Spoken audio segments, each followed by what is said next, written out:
Greetings everyone, I'm History Dude and thank you for joining me on our journey through time. Today I'll be sharing with you 5 random historical items that you may or may not know about. But before I do, I encourage you to subscribe down below and also turn on that notification option so you don't miss any more awesome upcoming historical content. Alright, let's get to it. Number 1. Jeans' fifth pocket.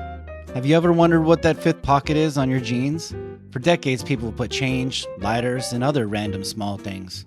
But when denim was chosen as work attire, for example, farming, cowboys, miners, etc., it held many things, but it's mainly designed for pocket watches. After the Industrial Revolution, things were now cheaper and mass-produced. America was growing and time was becoming more important to keep. This little pocket would house and protect your pocket watch from getting dirty, greasy, or damaged. Even though we no longer use pocket watches, the pocket still remains. Number 2. Paint blue porches. Based in African culture, the Gullah spiritual tradition uses the color of comfort and protection to ward off evil or unwanted spirits called haints or boo-hags. The haints were thought to be distracted or tricked by the color, which was thought to be confused with heaven, prevented them from crossing a porch or entering a home. The shade of blue, derived from the indigo plants that were grown throughout low country plantations in South Carolina, is believed to be similar to the sky or of water, which the spirits could not cross. This tradition can still be seen today all over the Deep South. Number 3. Cobblestone roads in the United States. In the 1800s, most cobblestones arrived on ships from Europe as ballasts. After the stones were offloaded to make room for cargo to go back to Europe, the cobblestones were then configured into city roads. With the strength of cobblestone, no ruts developed in the streets. The surface remained flexible, so it would not crack during freezes. The stones also wouldn't easily crack due to any normal movement on the road.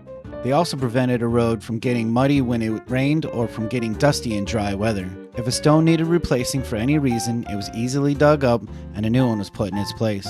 Many port cities still have cobblestone roads in their historic districts to keep authenticity to the period the houses were built. Number 4. Pirate earrings. Pirates traditionally wore earrings primarily as a way to ensure that they could afford a proper burial at sea. The value of the gold or silver earring could be used to pay for funeral expenses if they died on a voyage, and this was especially important since pirates were often considered outlaws and might not receive a proper burial in their home port. Other theories include some sailors believed that wearing an earring, particularly a gold one, could improve eyesight, prevent seasickness, or protect them from drowning. Or it was a status symbol that could signify wealth due to the price of gold and silver at that time. Or lastly, a symbol of rebellion. In a time where strict rules about what people could wear, pirates often flaunted jewelry like earrings as a sign of defiance. And number 5. German chocolate cake. German chocolate cake originated in the United States, actually Texas, and it's named after Samuel German the baker. He developed a sweet baking chocolate in the 1850s, but back then it was called German's sweet chocolate, and the cake recipe gained widespread popularity when it was published in the Dallas Morning News in 1957. This led to the name German's chocolate cake, which eventually lost the apostrophe S, creating the misconception that the cake is German in origin.